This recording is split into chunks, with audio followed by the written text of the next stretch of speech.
وعلى آله وصحبه وذرياته وسلم أجمعين. أما بعد، فيا عباد الله، أوصي نفسي وإياكم بتقوى الله فقد فاز المتقون. Pribadi khatib berwasiat berpesan terlebih dahulu kepada diri sebelum kepada jemaah sekalian, bertakwa Allah, supaya bertakwa kepada Allah Subhanahu wa taala. Wa la tamutunna illa wa antum muslimun.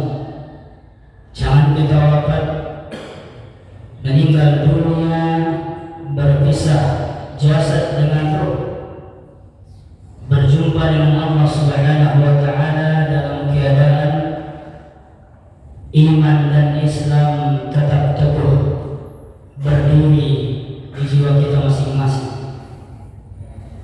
Wa qala Allah ta'ala fil Qur'anil Majid, a'udzu billahi minasy syaithanir rajim. Wa la in sa'altahum man khalaqas samawati wal ardh la yaqulunna khalaqahunna al-'azizul 'alim. Alladhi ja'ala lakum al-ardha mahda wa ja'ala lakum fiha subula la'allakum tahtadun. Shadaqallahul 'azim. Seandainya ditanya orang-orang musyrik itu, orang-orang kafir yang menduakan Allah Subhanahu wa taala, siapa yang menciptakan langit dan bumi? Khalaqahunna al-'azizul 'alim. Pasti mereka menjawab seperti itu. Yang menciptakan adalah Allah Subhanahu wa taala, yang Maha Perkasa lagi Maha Mengetahui. Kemudian ayat berikutnya, alladzi ja'ala lakumul ardha mahda. Allah yang menjadikan bumi kepada kita sebagai mahda, tempat menetap yang nyaman, yang tidak goyang atau oleng. Bumi ini sebagai nikmat Allah yang besar. Kemudian Dia buat pula di dalam bumi itu jalan-jalan. Wa ja'ala lakum fiha subula la'allakum tahtadun, supaya kita tidak tersesat ke tempat cari nafkah kita lewati jalan itu. Pemberian bumi dan jalan-jalan di bumi itu supaya kita tahu arah adalah nikmat besar, karunia Allah yang besar, yang luar biasa diberikan kepada hamba-hambanya ini. Al-Qasas Surah Az-Zukhruf ayat 9 dan 10. Hadirin rahimakumullah, tema daripada khutbah Jumat kita di siang hari yang berbahagia ini, belajar terus menjadi hamba yang bersyukur kepada Allah Subhanahu wa taala. Khutbah Jumat tidak bisa panjang-panjang, tidak mengizinkan lama-lama. Kita coba paparkan secara singkat makna daripada ayat tadi. Tapi sebelum kita masuk kepada ayat tersebut, supaya semakin hari semakin menjadi hamba yang bersyukur kepada Allah, kita lihat dulu poin-poin kecil dalam keseharian kita yang sering kita lewatkan untuk mensyukurinya. Terlewat begitu saja. Kita mulai dari bangun tidur itu. Ada hamba Allah yang telah bangun sepertiga malam, Masya Allah, luar biasa, menunaikan tahajud, hamba-hamba pilihan, hamba-hamba istimewa. Ada juga yang bangun di subuh. Oke lah, kita tak berbicara tentang tahajud, angkat saja langsung bangun subuh itu di waktu sahar atau waktu sahar.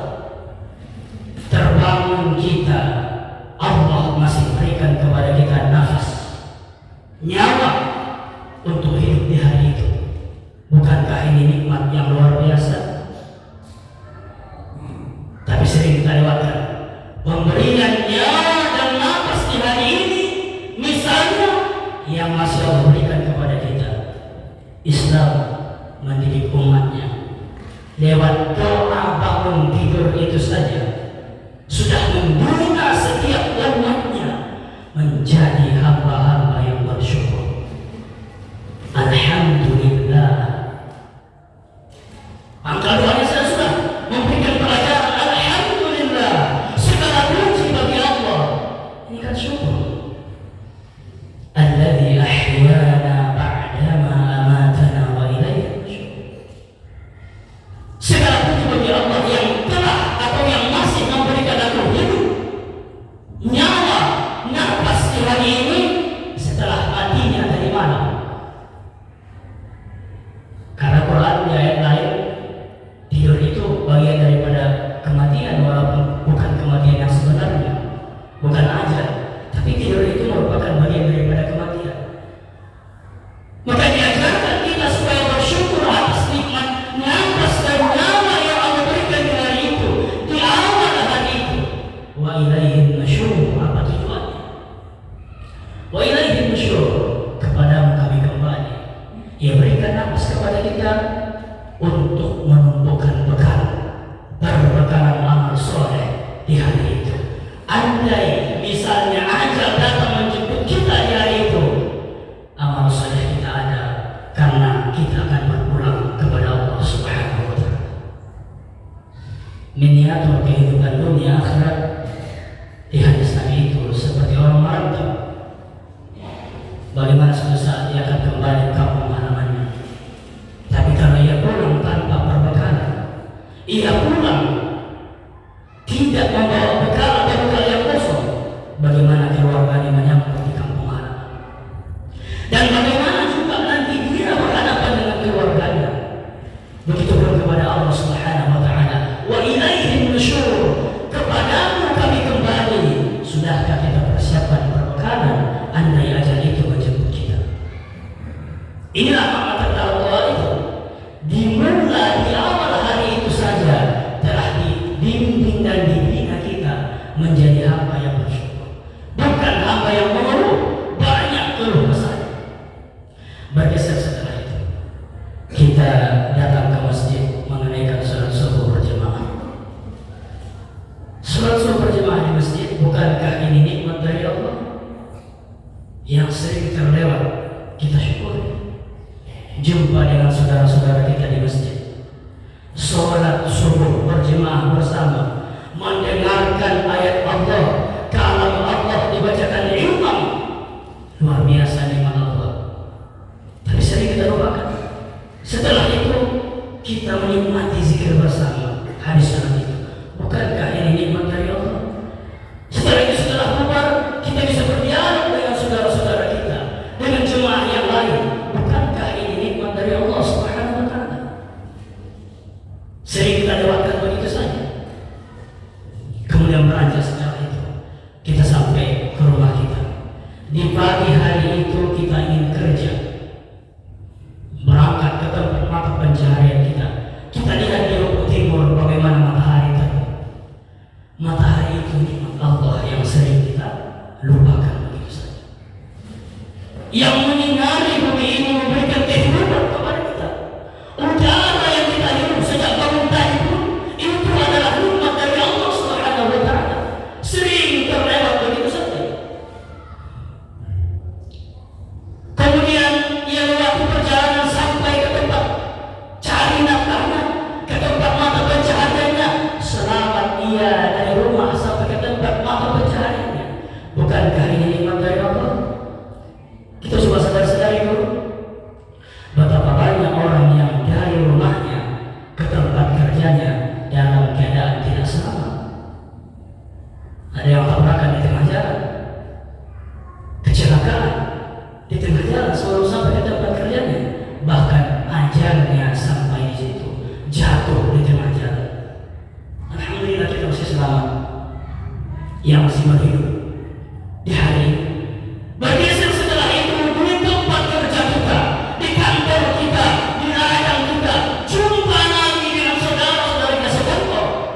Bukankah ini nikmat yang luar biasa?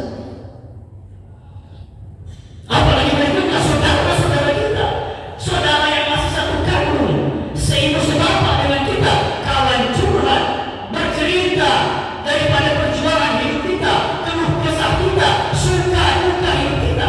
Kita ceritakan kepada saudara-saudara kita sekalian. Bukankah keberadaan mereka nikmat yang luar biasa?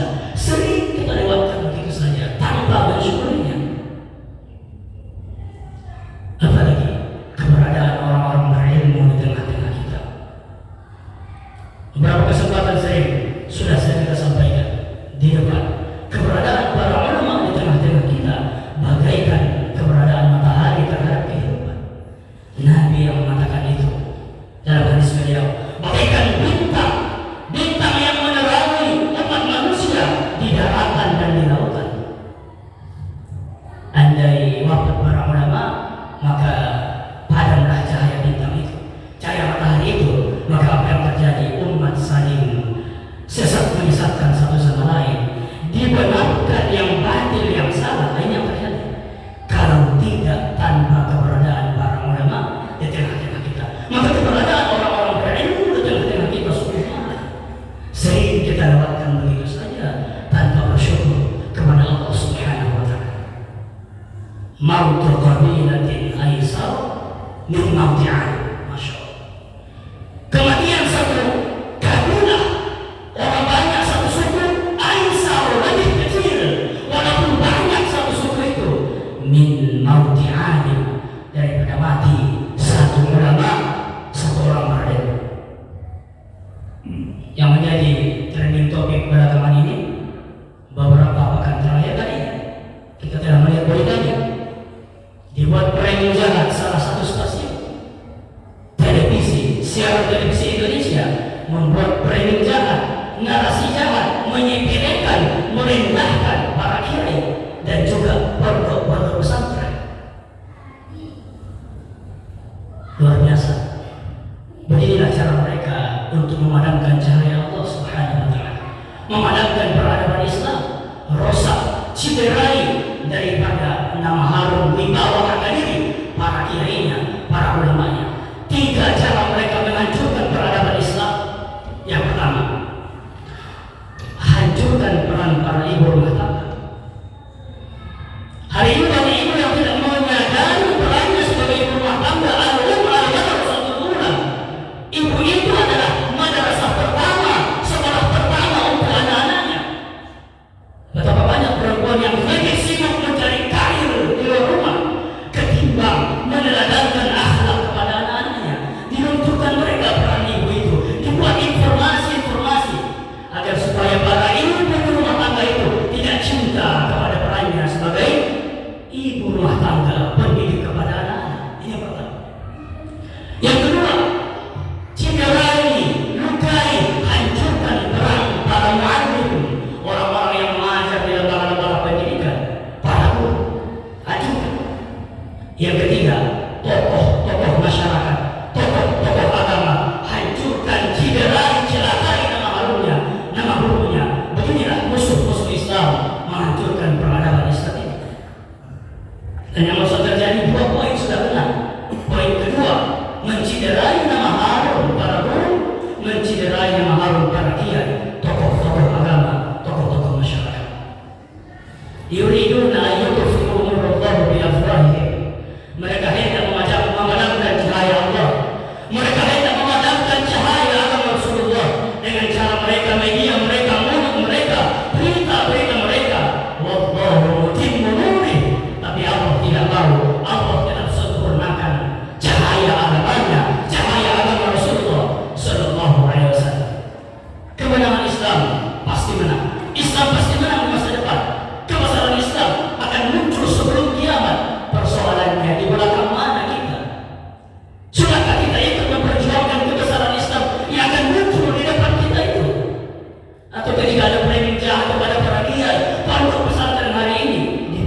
ketenangan kita di bumi, ini nikmat yang luar biasa.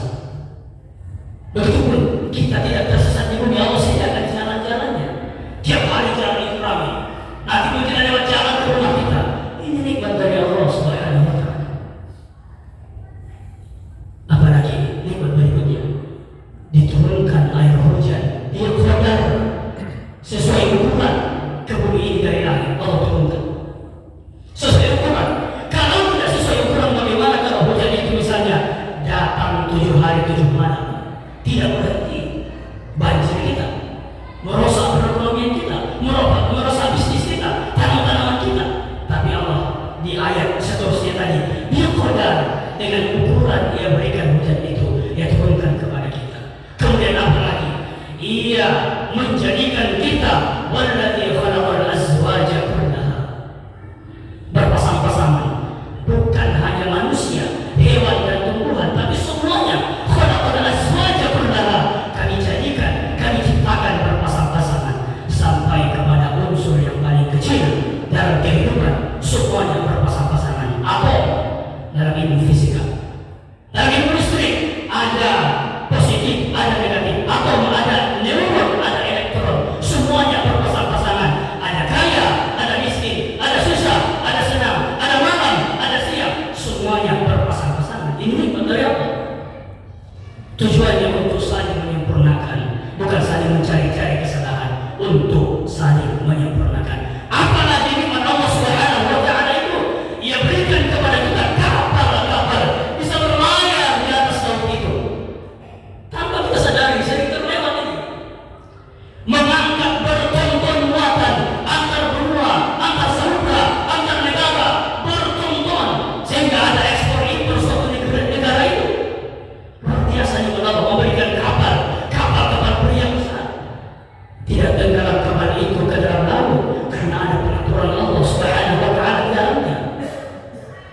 Apalagi Allah yang besar itu, Ia tunjukkan kepada kita hewan-hewan ternak kita yang bisa kita tunggangi, kuda, kerbau, kemudian onta dan lain sebagainya. Yang dahulunya hewan-hewan itu tidak jinak kepada kita, tapi Allah karena pengaturannya, karena nikmatnya, kita bisa menunggangi di atasnya.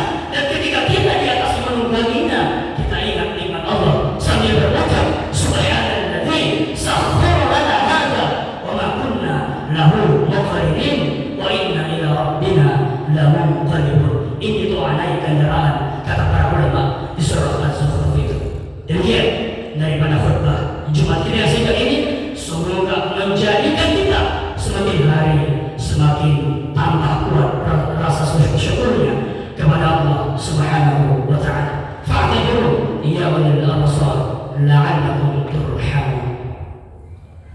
Allahumma salli wa sallim wa zid wa an'im wa tafaddal wa barik bi jalalika wa kamalika ala zayni ubadik wa asrafi ubadik wa as'adil arbi wal azam wa imami taibata wal haram wa manba'al ilmi wal hilmi wal hikmati wal hikam Abil Qasim Sayyidina wa Maulana Muhammad wa sallim wa radiyallahu tabaraka wa ta'ala an kulli sahabati Rasulillah ajma'in.